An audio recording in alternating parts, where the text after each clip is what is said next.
Cześć, z tej strony Ola i witam w kolejnym filmie na Dzikich Wróblach. Na dzisiaj przygotowałam 4 książki, które przeczytałam w ostatnich tygodniach, miesiącach, które okazały się być dla mnie wartościowe, cenne, zrobiły na mnie wrażenie i dlatego postanowiłam trochę o nich opowiedzieć. No i jako, że jest ich tylko 4, to nie powinno zająć to dużo czasu, więc nie przedłużając, zaczynajmy. Pierwszą książką, o której opowiem, będzie Widnokrąg Wiesława Myśliwskiego. Ja akurat czytałam to wydanie z wydawnictwa Znak z 2022 roku, natomiast ta powieść po raz pierwszy została wydana w 1996 i z takich ciekawostek rok później, czyli w 1997, otrzymała ta książka nagrodę Nike. Bardzo krótko o fabule. Poznajemy historię Piotra, który z perspektywy już dorosłego mężczyzny wspomina swoje dzieciństwo, kiedy jako mały Piotruś, tak był nazywany przez większą część książki, żył ze swoją rodziną we wsi w czasach powojennych i później na pewnym etapie przeprowadza się ze swoją matką i z ojcem do małego miasteczka i tam dorasta, dojrzewa, odkrywa życie i wkracza w dorosłość.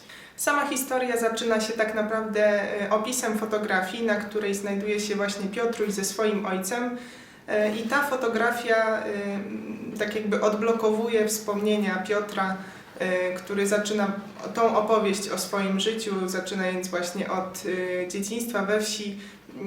Nie wiem, czy ta wieś miała jakąś konkretną nazwę, teraz już tego nie pamiętam. W każdym razie jest to w zasadzie monolog głównego bohatera, co wydaje mi się jest jedną z głównych cech prozy Wiesława Myśliwskiego. Zazwyczaj te powieści nie są dynamiczne, one są tak snute powoli przez całą fabułę i moim zdaniem jest to bardzo przyjemne w odbiorze, chociaż często jest tak, że te anegdotki, które się wyłaniają gdzieś w tej historii, one otwierają kolejne historie, prowadzą do kolejnych anegdot i to się tak cały czas rozwarstwia, jak takie drzewo genealogiczne. Ja na przykład też tak przyjmuję tą historię dosyć nieregularnie, to znaczy jeden wątek okazuje się być ważniejszy niż drugi, gdzieś mnie bardziej angażuje, więc podążam za nim, a tutaj trochę sobie odpuszczam, że tak powiem, to skupienie,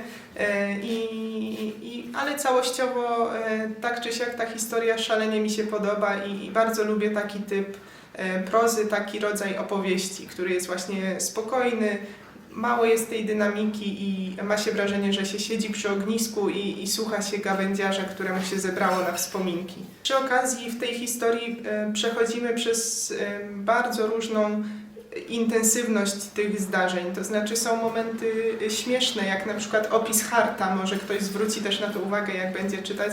Uważam, że opis harta był przekomiczny i pierwszy raz mi się zdarzyło chyba parsknąć przy książce, ale z kolei mamy też wątki bardzo takie przejmujące, ciężkie.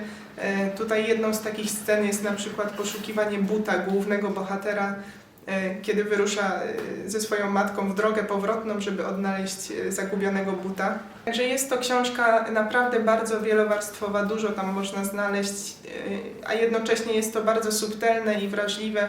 Dużym motywem też w prozie Myśliwskiego jest ten motyw wsi, który w zasadzie pojawia się chyba w każdej jego książce, jeśli się nie mylę.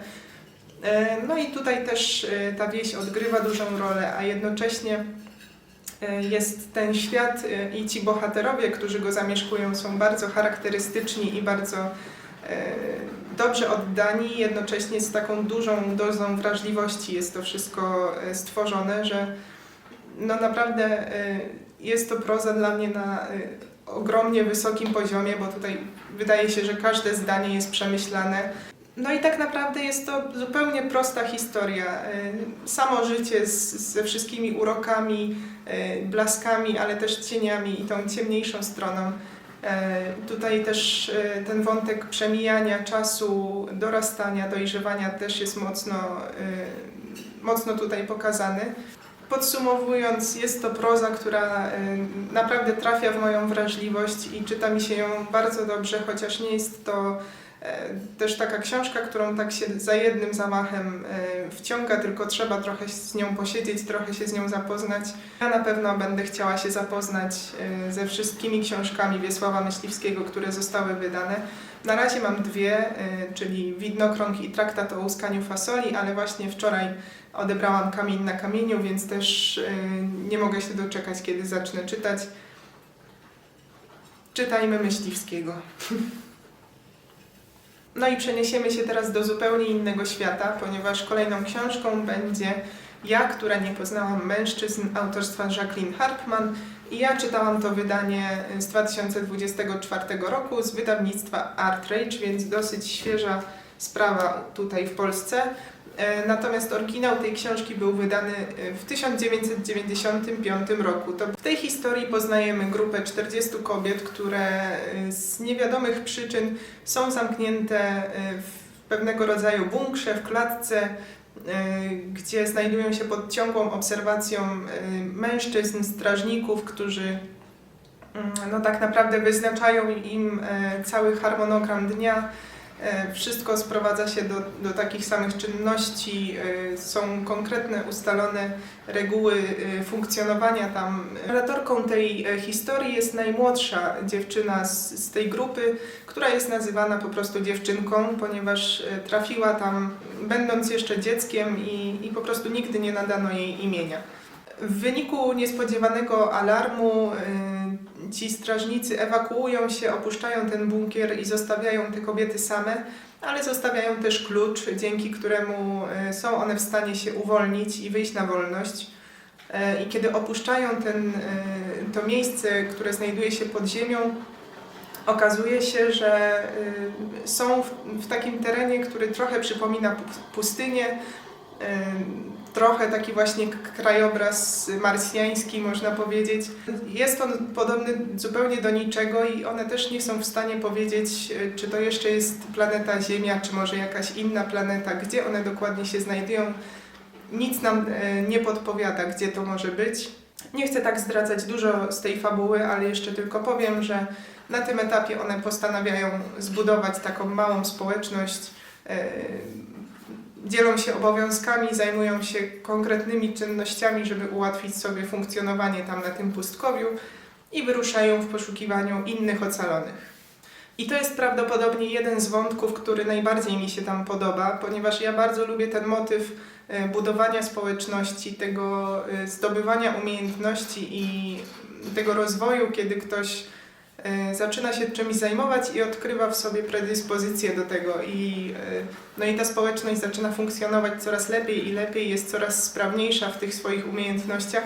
Bardzo mi się to podoba, chociaż ta książka nie na tym trochę polegała, ale był to duży wątek tutaj w tej historii. No i to był moment, kiedy bardzo się zaangażowałam w to, jak to się dalej rozwinie. Tutaj też warto dodać, że ta grupa się kurczy z czasem, bo ta historia jest tak naprawdę rozdzielona na przestrzeni wielu lat, co też jest bardzo ciekawe. No i te kobiety też dostosowują się do tego życia tam ostatecznie i to jest też taki motyw, moim zdaniem, takiej pozornej wolności, że mimo, że tak naprawdę nie ma nikogo nad nami, nic nas już nie trzyma, nie ma żadnych odgórnych reguł, no to te reguły są, tylko się zmieniły, no bo jest ta konieczność dostosowania się do nowych warunków i mimo wszystko nadal jesteśmy uwięzieni tam w tym świecie, tylko właśnie na innych zasadach. I jeszcze jedna rzecz, która mi się bardzo podobała, to nie wszystkim może odpowiadać tutaj w tej historii, ale w trakcie czytania pojawia się oczywiście dużo pytań a propos tego miejsca, tych kobiet, tej sytuacji w ogóle, jak one się tam znalazły, o co tam do końca, o co tam chodzi. No bardzo dużo tych pytań tam się pojawia, a tak naprawdę no ja na przykład nie znalazłam odpowiedzi do wszystkich. I bardzo mi się to podoba, że autorka tak właśnie od samego początku wrzuciła nas w ten świat, nic nam nie wytłumaczyła, poszła sobie i zostawiła nas tam. I to od nas już teraz zależy, jak my tą historię sobie rozwiążemy, co sobie do niej dopowiemy, w co uwierzymy. Tutaj też dużo poświęcono wspomnieniom tych kobiet o tym utraconym świecie, które one pamiętają jeszcze z dawnych lat.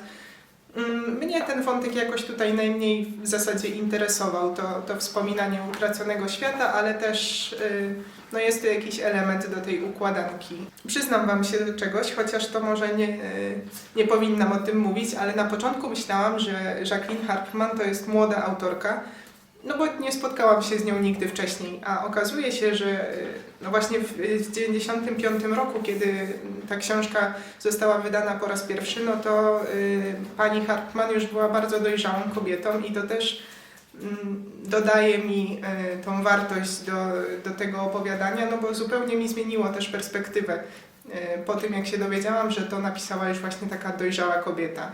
Dobrze, to ja od razu przejdę już do trzeciej książki, bo one są trochę ze sobą powiązane. I będzie to Władca much Williama Goldinga. Ja czytałam tutaj wydanie z wydawnictwa Czytelnik z 2001 roku.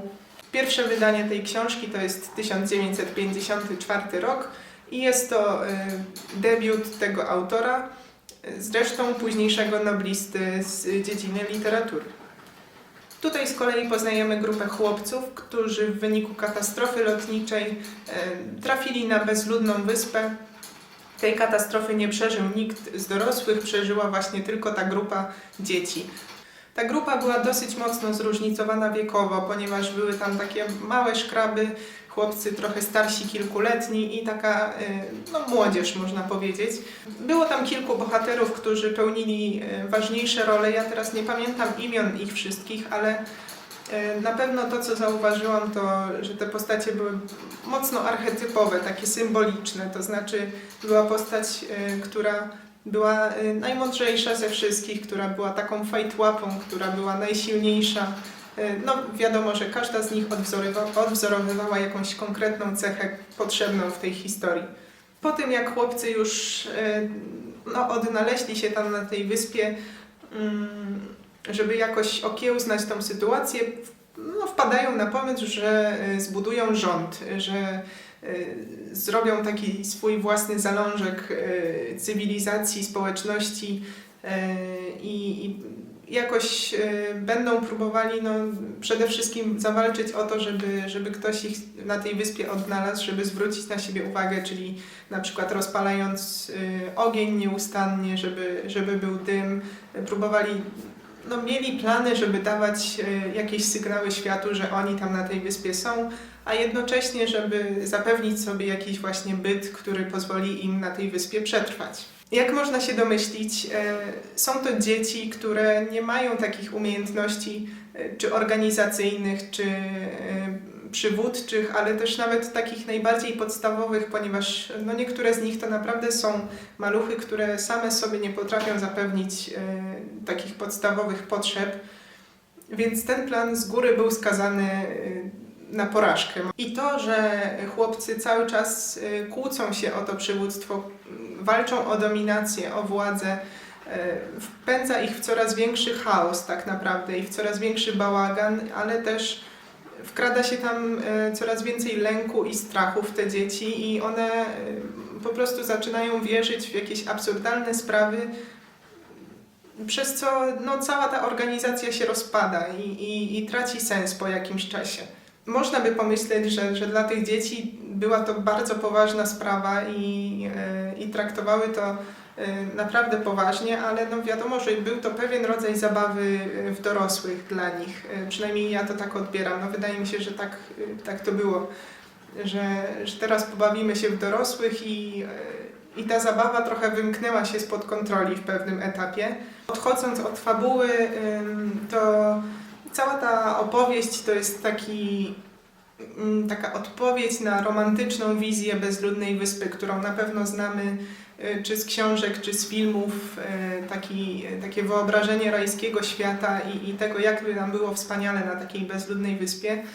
No a tutaj okazuje się, że w takich skrajnych, niecodziennych warunkach budzą się instynkty, które no, z takiej naszej dzisiejszej wygodnej perspektywy wydają się zupełnie nie do przyjęcia, zupełnie amoralne i pewnie no dzisiaj byśmy się do nich nie przyznali, a w skrajnych warunkach te instynkty się właśnie budzą.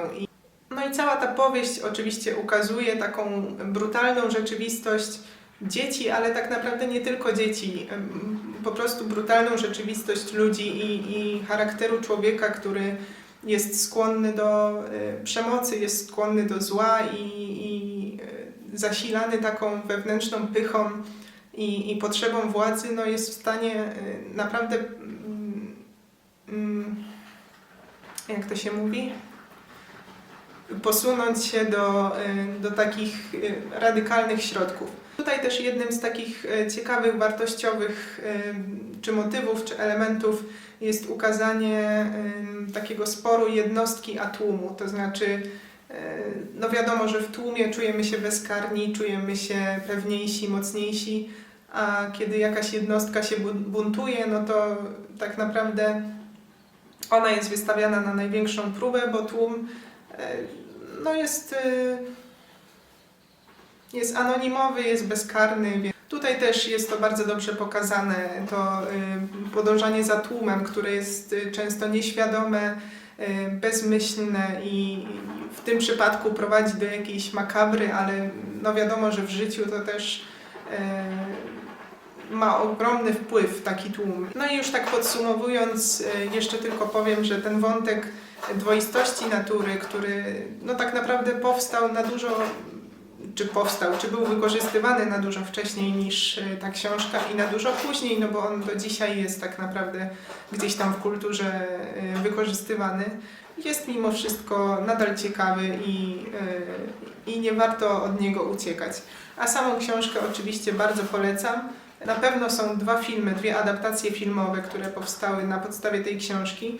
Pierwsza jest z 1963 roku w reżyserii Petera Brooka, a druga nieco późniejsza z 1990 roku w reżyserii Henry'ego Hooka. Ja oglądałam akurat tą z lat 90. Podobała mi się i myślę, że to może być też wartościowe uzupełnienie tej lektury. No i dobrnęliśmy do czwartej książki, czyli ostatniej, o której będę dzisiaj opowiadać. Nie mam jej akurat tutaj fizycznie ze sobą, ale jest to książka Przekleństwa niewinności Jeffrey'a Eugenidesa. Teraz nie pamiętam, które wydanie czytałam, napiszę to w opisie. Natomiast jeśli chodzi o oryginał, to książka została wydana w 1993 roku i to też jest debiut prozatorski tego autora. Przekleństwa niewinności to bardzo ciekawa proza inicjacyjna. Tutaj jeśli chodzi o fabułę, poznajemy rodzinę Lisbon, 7-osobową rodzinę Lisbon, czyli 2 rodziców i ich 5 córek, którzy w latach 70. mieszkali na amerykańskich przedmieściach i byli taką zupełnie niewyróżniającą się rodziną. To znaczy, no wiadomo, dziewczyny chodziły do szkoły, rodzice pracowali, chodzili do kościoła, w niczym zupełnie się nie wyróżniali, do czasu, kiedy ich najmłodsza córka Cecylia odbiera sobie życie. I ta tragedia, która się przydarzyła tej rodzinie, ona zapoczątkowuje taki ciąg takich autodestrukcyjnych skłonności pozostałych córek. Tutaj z kolei narratorem zbiorowym jest też grupa chłopców, kilku chłopców, którzy już jako dorośli mężczyźni wspominają swoje dzieciństwo na tych przedmieściach, wspominają swoje dzieciństwo w sąsiedztwie tej rodziny. I to tak naprawdę z ich perspektywy dowiadujemy się tych wszystkich szczegółów o rodzinie Lisbon, dowiadujemy się o tych córkach, o tych zdarzeniach, które miały miejsce na przestrzeni tej książki. To jest bardzo ciekawe, ponieważ no tak naprawdę nigdy do końca tej rodziny nie poznajemy, bo wiemy tylko tyle, ile ci chłopcy są w stanie się dowiedzieć. No a wiadomo, że co tam się działo za zamkniętymi drzwiami, no to nikt tak naprawdę tego nie wie, więc razem z nimi snujemy takie domysły przez cały czas i próbujemy poszukać odpowiedzi na pytania, które się pojawiają w trakcie tej lektury.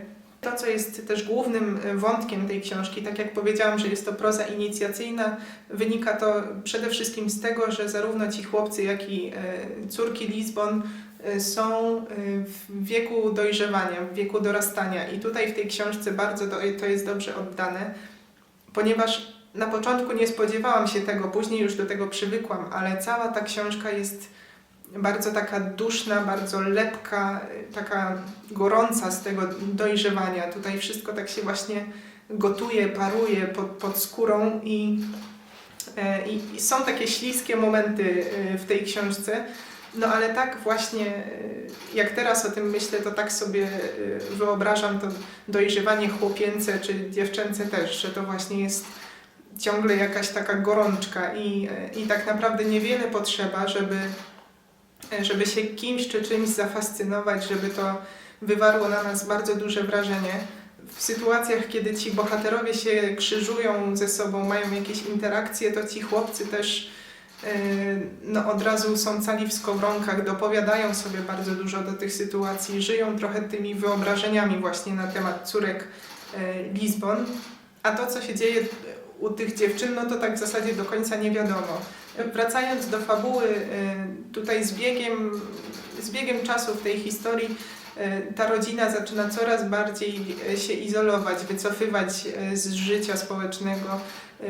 Córki są wypisywane ze szkoły, więc dużo tam się zmienia na przestrzeni tej książki i to jest też, no o tym trochę jest ta książka, o takiej izolacji, o takim zanikaniu, bo ta rodzina, mimo że fizycznie jeszcze jest, to ona tak naprawdę rozpływa się, trochę zostaje zapomniana, niszczeje to wszystko i no jest to bardzo taki przykry i przejmujący obraz. Tak? A jednocześnie pokazany jest tutaj świat takich czy zaborczych rodziców, może można tak powiedzieć, że zaborczych rodziców i takiej presji nakładanej na dzieci, no to nie jest główny wątek tej historii, on jest dosyć subtelnie pokazany, ale jest. Jeszcze z takich technicznych rzeczy bardzo podobało mi się, jak ta książka była napisana. Styl pisania wydawał mi się bardzo taki odświeżający i no była to miła odmiana, jakoś nie spodziewałam się, że aż tak mnie to zaangażuje. Była to pierwsza książka Eugenidesa, jaką przeczytałam i na pewno będę chciała sięgnąć po kolejne. Brakuje mi oddechu. Jeśli chodzi o dzisiaj, z mojej strony to już wszystko. To były 4 książki, które przeczytałam na przestrzeni ostatnich miesięcy, które zrobiły na mnie wrażenie, podobały mi się i jeśli czytaliście któryś z tych tytułów, to też dajcie znać, jak Wasze wrażenia po przeczytaniu. A my widzimy się już wkrótce w kolejnym filmie. Trzymajcie się, cześć!